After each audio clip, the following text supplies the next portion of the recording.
Soy Albita Neira y desde Francia quiero invitarlos a leer mi columna en www.pluralidadz.com.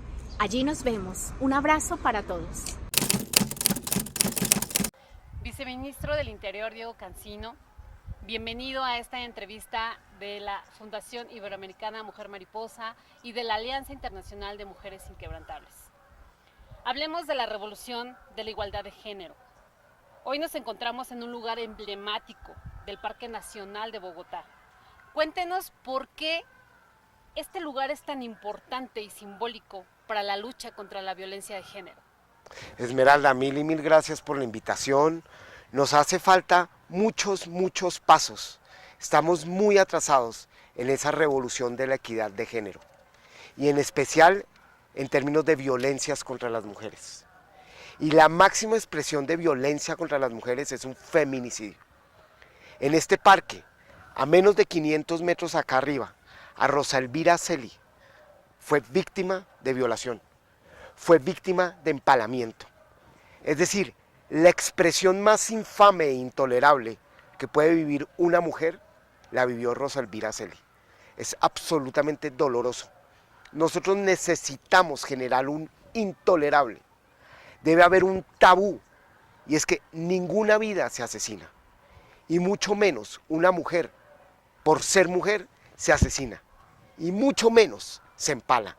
Es absoluto y completamente intolerable. Nosotros necesitamos un basta ya y un nunca más.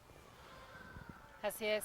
Y estamos viendo que en el 2023 el gobierno del presidente Petro declaró la emergencia de género. ¿Qué acciones se han implementado hasta el momento para que los feminicidios no queden en impunidad? Y lo más importante, la prevención. Se declaró esa emergencia porque realmente fue una emergencia. 630 feminicidios, es decir, casi 2 feminicidios diarios en el 2023. Sin embargo, en el 2024, hasta marzo, hubo 32 feminicidios. Absolutamente intolerable. Pero se disminuyó la tasa de feminicidios, es decir, cada 3 días había un feminicidio. Se pasó de tener 2 feminicidios por día a que cada 3 días hubiera un feminicidio. ¿Eso es tolerable? No, no puede haber un solo feminicidio. ¿Qué hemos hecho desde el gobierno nacional? Primero, declarar esa emergencia.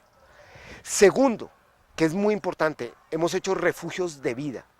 Los refugios de vida son esas casas, esos hogares, donde las mujeres cuando están en riesgo de la vida pueden ir a estos refugios y de manera articulada se les cuida, se les protege, pero además se les brinda todas las herramientas institucionales para evitar el feminicidio, para proteger y para generar una ruta de tal manera que el posible victimario no quede en la impunidad. Pero además se generó desde el Ministerio del Interior un grupo de género y diversidad. Eso es fundamental. ¿Por qué? Porque entonces este grupo logra tener no solo al interior del Ministerio del Interior, sino en todo el gobierno nacional una incidencia política, una incidencia en la política pública, pero también una incidencia en el presupuesto. Voy a poner un ejemplo. En temas de seguridad, el Ministerio del Interior maneja un fondo que se llama el Fonsecom. Es el fondo de la seguridad. Pues bueno, este grupo logró incidir en ese fondo para que el presupuesto tuviera enfoque de género. ¿Eso qué quiere decir? Que necesariamente cualquier dinero que vaya en términos de seguridad tiene que tener en cuenta las violencias que sufren las mujeres y el diferente tipo de violencias. Entonces ya hay unos recursos asignados de manera necesaria para este tipo de violencias. Ya no se vuelve un asunto abstracto, pero además en cualquier tipo de política pública que se dé frente a la seguridad, tiene que tener el enfoque de seguridad, tiene que tener el enfoque de género, perdón. Es decir, las mujeres cómo se ven afectadas de manera diferenciada en los asuntos de seguridad y sobre todo cuando su vida está en riesgo. Pero a su vez, ¿qué otras cosas se han hecho que me parece que son fundamentales en ese sentido? Nosotros hemos hecho una diferenciación en las acciones de política pública para cuidar la vida de las mujeres porque son afectadas de manera diferenciada. Desde el Ministerio de Defensa, desde la Policía Nacional y desde el Ministerio del Interior. ¿Qué acciones estarán tomando precisamente en la prevención desde la niñez? Creo que es algo importante, ¿no? Sabemos que se está previniendo ahorita ya en las acciones, pues en las mujeres adultas. ¿Qué se hará a través del ministerio en cuestión de la niñez y de los adolescentes? Miren, acá hay un asunto que es absoluto y completamente doloroso y es la trata de personas. Las principales víctimas de trata de personas son los niños, las niñas y los adolescentes. Es como la expresión más violenta, donde se despoja la dignidad, donde se despoja la libertad y en algunos casos se llega a la esclavitud y a la esclavitud sexual. Pues bien, frente a la trata de personas, desde el Ministerio del Interior, articulado con instituciones de todo el gobierno, pero también del Estado, incluyendo la Fiscalía, la Procuraduría y el ICBF, hemos hecho una campaña que dice de qué trata la trata. Y eso es fundamental, porque el punto crítico de la trata es el conocimiento, que tú sepas que puedes ser víctima de trata de personas y que una persona que parece que no es victimaria puede ser victimaria. Entonces, conocer ese tipo de circunstancias son fundamentales, Esmeralda. ¿Por qué? Porque en la captación, que es lo que llaman, que es el primer acercamiento al niño o a la niña, el niño no sabe que puede estar siendo víctima. Si lo sabe, se evita el riesgo de que entre a ser víctima de trata de personas. Pero además, antes de ayer tuvimos una mesa intersectorial en Medellín, por lo que sufrió esta niña de manera infame en Medellín hace 2 semanas. Esa mesa fue interinstitucional, es decir, estaban diferentes expresiones del gobierno, diferentes entidades del gobierno, liderada por el Ministerio del Interior, pero estaba la Fiscalía, estaba el ICBF, estaba la Procuraduría, pero también estaba la Gobernación de Antioquia y la Alcaldía de Medellín. ¿A qué acordamos? Que vamos a generar una serie de rutas, de alertas, hay una aplicación y es Libertap. Tú puedes informar en tiempo real si vas a ser o si estás siendo víctima de trata. ¿Y qué vamos a hacer, Esmeralda? Nos vamos a ir a Cartagena, que es una de las ciudades donde hay más víctimas de trata de personas por el turismo.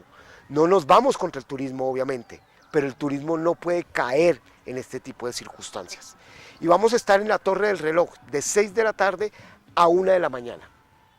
Los viernes, que es el día donde hay mayor victimización de este tipo de delito, porque es un delito.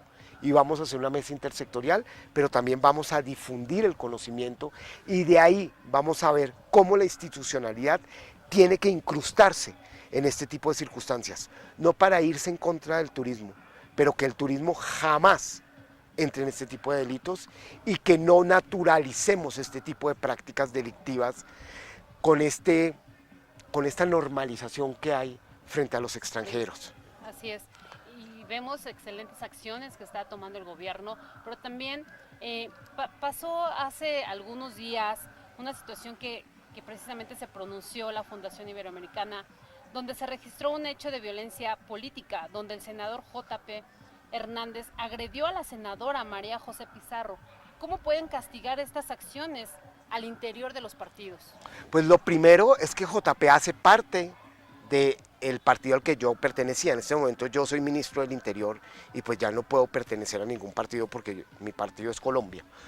Pero en ese momento yo no era ministro del Interior y en ese momento yo me expresé de manera muy clara. El partido en pleno debería expulsar de manera tajante a ese tipo de senadores. Aquí no puede haber titubeos. Uno no se puede justificar con la libertad de expresión. ¿Por qué? Porque una cosa es la libertad de expresión y otra es la violencia. Y cualquier tipo de violencia, contra las mujeres debe ser rechazada, más aún si tú representas a la ciudadanía. Eso es absolutamente y completamente contraproducente y ahí el partido y el Congreso deberían no solo rechazar ese tipo de prácticas, sino, lo digo con toda la calma del mundo, debería expulsar a ese tipo de senadores de los partidos. Excelente. Pues yo creo que la determinación en cuestión de que nuestro sí sea sí y nuestro no, no, pues aquí está siendo una manera evidente, ¿verdad?, de nuestro viceministro, perdón. Y hablemos de la participación política de la mujer. Pero esta también conlleva una responsabilidad muy clara.